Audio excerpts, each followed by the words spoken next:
What's shaking? Hey, I'm Rick Jordan. Today, we're going all in. All right, today is a sequel. If you didn't listen to the first one, that's fine. You can start with this one and go back. But Brandon Burns is back today. We had such a great conversation. We actually made this into 2 episodes because it went amazingly long. And the first time we were talking about coaching and keynote speaking and a bunch of cool tips for everybody. And now we're gonna shift gears a little bit. So Brandon, let's get right back into it, man. There's something that I caught in your bio that I do want to get into here a little bit, because it was about family trauma during your childhood, and being able to overcome a victim mindset. And there's something that you said that ET believes in, right? Is where you have to believe what you're saying, right? I actually had one of those snippets you were talking about on my own content a little bit ago. It's like you have to believe what you're saying before people are believing what you're saying. Yeah. So that's good. It applies. And when you're in a victim mindset, I believe it's impossible to do that, to actually believe what's coming out of your own mouth. Because no matter what, you're always going to revert back to this phase to where everything else is what's doing things to you, rather than you choosing to continue to stay in that same spot without making the change that you need to be in a different place. Can we dive deep? What is the childhood trauma, man, that you had? Yeah, it was a few different things from a couple of different angles. So first and foremost, biological father left before I was born. So I think there was a little bit of a hole there of why didn't the person who should have loved me the most not think that I was worth sticking around for, right? To a point where in my mind, I was like, okay, you didn't even give me a chance to quote unquote win you over, which is a crazy thing to even think about. But I remember as young as 8, 9 years old, I was having those sorts of ideas. Then you add on financial stress, right? Grew up with 2-parent household because my stepfather actually stepped into our family also before I was born. So to me, that's my dad through and through. Can never repay him for what he's done for me, raised me like his own. That's cool. But still, we never as a family made more than $60,000 a year combined, mom and dad. Mom got sick, incurable autoimmune disease. That took her income away. Dad got laid off when I was still pretty young. He was driving trucks for a while. And my mom, again, autoimmune disease. My dad, like I said, stepdad, but I call him dad. He's had cancer twice. And so when he got medical bills that pile up, 60 grand doesn't go that far, right? Yeah. And I remember literally sitting in my room as a kid one day, probably at 12, 13 years old, and asking God, like, why? Why us? And my mom would get phone calls from the car collection agency. Hey, you're late on your car payment. We're looking for your car right now. We're going to come take it off the street and tow it away. And thankfully that never happened. We always had a roof over our head because we could always eat. But I remember seeing the tears fall from my mom's eyes and having that affect me so much, and me going, God, why is this happening to these good people? Yeah. So financial stress, feeling like I didn't belong, feeling like I wasn't loved by somebody who should have. And then just being a misfit, man. I mean, you're a male gymnast in Alabama. Yeah, it's like there's not a whole lot of people around that are super supportive of that. And, there's a lot of stereotypes and stigmas and everything else that don't even apply to me. But when you're 9 years old, people are looking at you crazy. Right, exactly. It's like if you're going to get bullied, that's like prime suspect right there. And I was super shy. I was an introverted kid, literally to the point where when I was 21 years old as a senior at Michigan, I would have panic attacks on the first day of class because I would have to stand up and say, hi, I'm Brandon. I'm studying economics and psychology, like super social anxiety. So the fact that I'm a speaker now is just a testament to the change that somebody can actually have in their life. But I think you said an important word with all that, which is a choice. You got to make a choice to take a chance to create a change. If you don't make the choice, what's the alternative? Yeah. Because here's what happens, Rick. People are so enamored by their comfort zone that they literally will sacrifice the version of them that they could be at the altar of their comfort zone. Like it is so scary to you to take that step to just say, hey, I wonder what's out here for me. I wonder if I just push all this stuff aside and just try to see what I can make of myself. Right. And yes, you're absolutely right. The people who loved you, they weren't there for you. That sucks. And that's real. It's not an excuse. That's real. Yep. You grew up broke. That's real. Yeah. But guess what? What are you going to do about it? And the people who are willing to step up and make that choice, it's incredible what can happen with their lives. That's brilliant, man. So coming back from that, because you talked about financial stress even growing up, right? And I can relate to that a bit. It's like my dad used to say he was the he had the best part-time job in the world, really never made more than like 40K, but he was always around, right? Great foundation. And my mom, she would watch kids in our house, to help make ends meet. It was like a daycare in my home for 6 or 7 years with another like 8 to 10 kids at any point in time.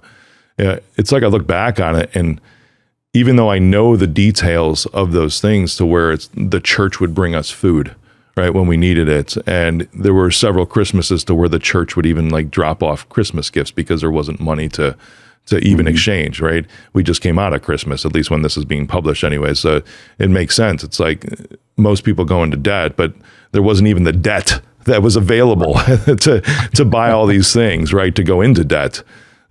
How did that affect you? Because for me, I'll give you an example. The only thing my parents ever fought over was money, period. Otherwise, amazing marriage. Right. So that's something that I recognize, and it drove me to be like, I just never want to have to worry about it. And I want to be able to spread it around to everybody else so I can affect most people to where they don't have to worry about it either. Especially obviously the core family that I'm responsible for. How did it affect you in that stress growing up? Man, it's kind of funny because I didn't realize that it affected me at all until maybe 3 or 4 years ago. So I grew up, of course, being in that environment. That was what was normal to me. Yeah. And of course, all the friends that I was around, neighbors and anything else, they were in the exact same situation that I was. So I never really recognized that was different. Matter of fact, I remember my dad has always been into airplanes and stuff. He was an aerospace engineer, and we were living in Huntsville right over the flight path for Huntsville Airport. And every once in a while, you see these big 747s go directly over our little 900 square foot house. And you could feel the house shake. So you knew that they were coming. And my dad and I would always get up and run outside. And I thought it was the coolest thing ever. And I just point up there and look at it. And looking back on it, I remember thinking, even as a kid, 6, 7 years old, that's how rich people travel. Wow. We don't do that. And I never thought I was going to get on an airplane. I was 18 by the time I got on an airplane for the first time. And I paid for the ticket myself from the coaching job that I had coaching gymnastics. And so there was always that separation of them and us. Right. I think another time that comes to mind where that separation really became clear was I had one friend who was a little bit more well off. I don't know how much his parents made, probably, $200-300 a year, something like that. But they lived in the nicer neighborhood, which in Huntsville, Alabama, that's enough to get you into the nicer neighborhood. Right. Yep. And I remember one time I invited my friend who was my age over to my house for to hang out. And his parents said, well, we're not really comfortable with him going to your neighborhood, but you can always come over to our house anytime you want. And again, even as a kid, you're like, that hurts your ego a little bit. You're like, oh, am I not worthy? Am I not enough? Am I not okay? Is something wrong with us? And it gives you that feeling of us versus them. I didn't realize how much it affected me until 3 years ago or 4 years ago when I got linked up with Eric Thomas, Jamal King, and all these other people who all of a sudden to them, 8 figures is like, oh, well, this is normal. And that was a crazy thing to happen in my head coming from where I came from. Like, oh, you mean to tell me that you guys fly private and that's not a thing? Like, you don't have to pull your phone out and take a picture of the jet. It's just the way that you live. That changed everything for me. So now that I look back on it, now that I've got a little bit more conscious awareness of everything that happened, I think it instilled a drive that it was never going to be us and them ever again. It was just going to be, it's just us. It's just, I can go back there and love those same people that come from those sorts of environments. And I can get it. I can understand it. And then I can hang out with the people on private jets and I can completely belong and not feel out of place there too. I think it gave me a drive to eliminate that dividing line between us. That's cool. Now I'm gonna flip this real quick. You could call it devil's advocate or whatever, because there is the opposite experience, right? Not yours, but those that you used to hang out with when you were young too. Because now that you've ascended into an area to where you have some money, right? Everybody sees you as the same as they see me. It's like, oh, those are the rich guys. Yeah. Right. And it almost in the opposite perspective eliminates the relatability because they just don't understand, right? Like where you came from, or like me when I had no electricity for 3 days when my twins were born and laid off with zero income whatsoever in a 900 square foot condo and a family of 4. It's like those are the stories, I'm always curious to find out how everyone else helps still try to make that bridge. How do you try to do that so that you can be relatable, whether it's on stage or anything else, to what they're going through? Yeah. So it's something that another one of my speaking mentors, her name is Valari Humphreys. She was one of the head coaches of one of ET's speaking programs where he teaches speakers and that kind of thing. One thing that she told me very, very early on in my career was you have to get through your story to get to your story. Meaning, if you don't make that transformation and you don't make peace with where you came from and where you're at now, then you'll never be able to relay that to an audience, because words can be empty. Words can be hollow if you just try and make up some sob story about this is where I came from. But if you don't genuinely make peace with, hey, here's my story, this really happened, you're never going to be able to connect with an audience with that same story.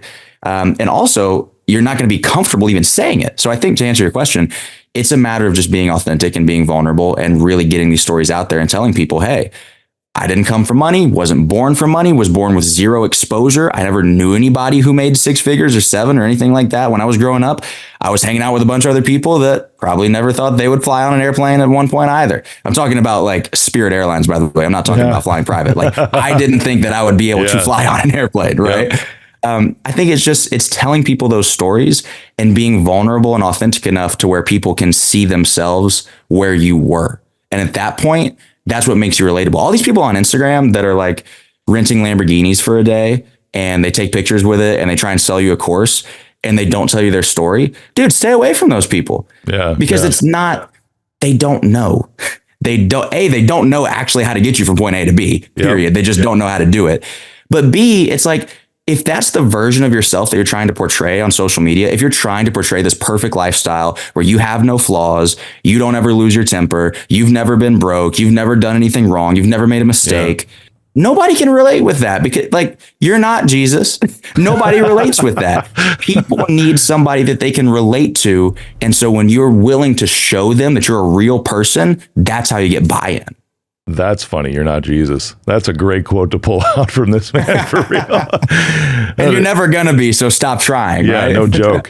I've walked out to parking lots before and had individuals, because I had an Aston Martin up until just a couple months ago when I traded it for a BMW XM. It's like a Batmobile. I love it, right? It was a good trade, especially living in Chicago when I could only drive the Aston like 5 or 6 months out of the year. You know, it got to be annoying during the colder months. At least this I can drive. But I would walk out. I remember a specific time at Costco. Yes, millionaire CEO shop at Costco still, but that's the point. It's like we still do everyday normal stuff too, But walking outside, they're like, hey, someone just was taking pictures with themselves in your car. I just wanted to let you know that. I'm like, that's okay. They're probably an online coach. I did the quote unquote. Yeah. But the authenticity, man, that's so important, because I believe this is relevant, not just for speakers, not just for coaches, what you're saying, but literally for everybody, even in one-on-one conversations. Because if you're looking to move into a new place of your life, you have to incorporate who you were. You take the learnings from that. I'm sure you've had it, man, where you've heard that there's almost like people have lived 2 different lives. It's like where they say, but I'm not that person anymore. It's like, you are that person. You are now a grown and evolved version of that person. It's not that you're not that person anymore, because if you exclude what you were, it completely minimizes all the growth and everything you've been able to accomplish in the meantime to get to where you are. You need to acknowledge that you still are that person from 10 years ago. At your core, you have just grown and had better behaviors and become more enlightened and had some growth of your heart, your emotions, your behaviors, everything. Since that point in time. I don't know. You're taking notes right now. You seem to be taking. I'm pulling up. Just because you mentioned you were a former pastor, right? Almost thought you were like, I'm going to use this, right? No. Yeah, right. Like, please. I wonder if that's trademarked. Let me go look. Yeah, exactly. But think about it. If you didn't incorporate who you were, you wouldn't be able to tell your story right now. You probably wouldn't even be able to have a relevant conversation with somebody at a coffee house.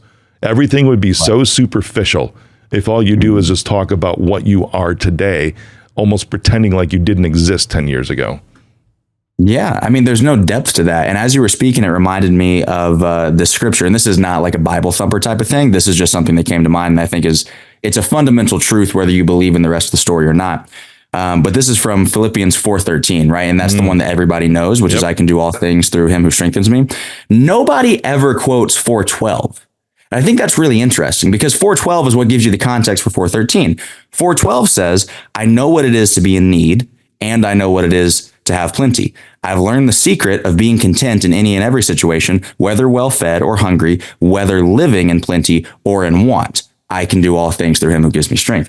And it's like, if you don't learn to appreciate the times where you're in want, the times where you're in need, the times where you're hungry, then how in the world can you claim to have any sort of insight or depth of wisdom for the other side of the spectrum, right? It's like, if you just want to get rid of all of those experiences, then you're getting rid of a core part of the growth and development process that made you the person that you are today, who is even worthy of living in that abundance. So you're spot on with that. You can't just discard half of your freaking life like it didn't exist. No joke, dude. I love that you're quoting that too, because coming from the pastoral realm, the misquotes and everything that was taken out of context, which that's what that is. Right. And, again, it's not as you said, it's not a Bible thumper show, but just imagine this, right? We talked about victim mindset. If you are only hanging on Philippians 4:13 and saying that I can do all things through Christ who strengthens me, and you're just saying, what's the opposite of that, right? You're just saying that you can't do anything unless there's like some kind of divine intervention. But what if that divine intervention was actually like divine partnership in everything that precedes that verse, saying that, you know what, I've been through a bunch of crap.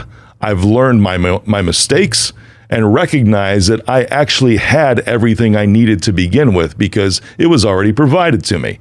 I just had to get out of my own shit and move into a point to where I recognize that, God, you already gave me everything. I've been blind to it. I've been avoiding it because I've just been hanging on this one thing about saying, oh, come in and save me. And he's sitting there, he's like, I already did. It's past tense. I already did.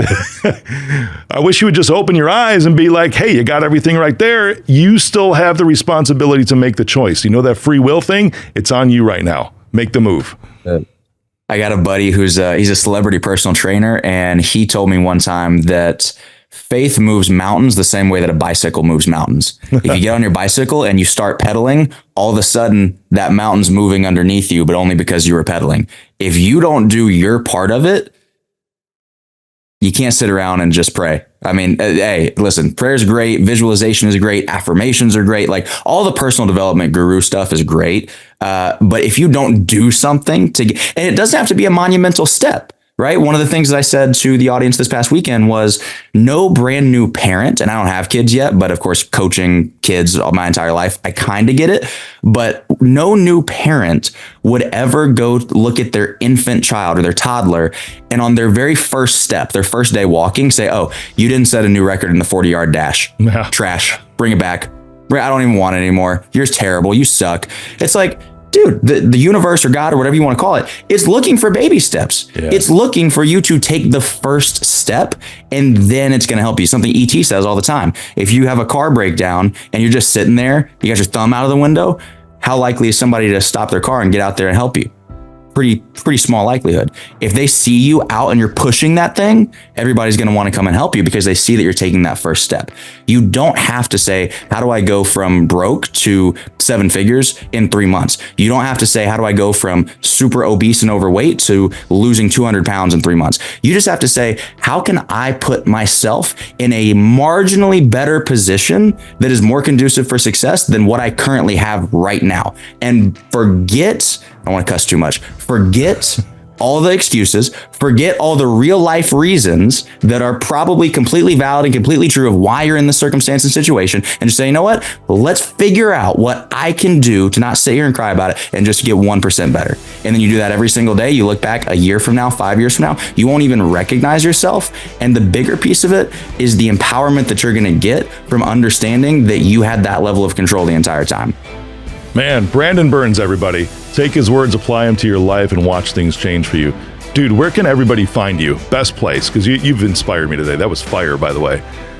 Oh, man, I appreciate that. I am B Burns. It's pretty much everywhere. I try to keep it simple. All the different social medias, the website, it's all I am B Burns. Oh, I love it, man. Thanks so much for coming on, dude. This was amazing. Man, I appreciate the opportunity, and I would just encourage the audience one more time. Anything that I said or anything that Rick said, please don't just listen to it and go, wow, that was really deep.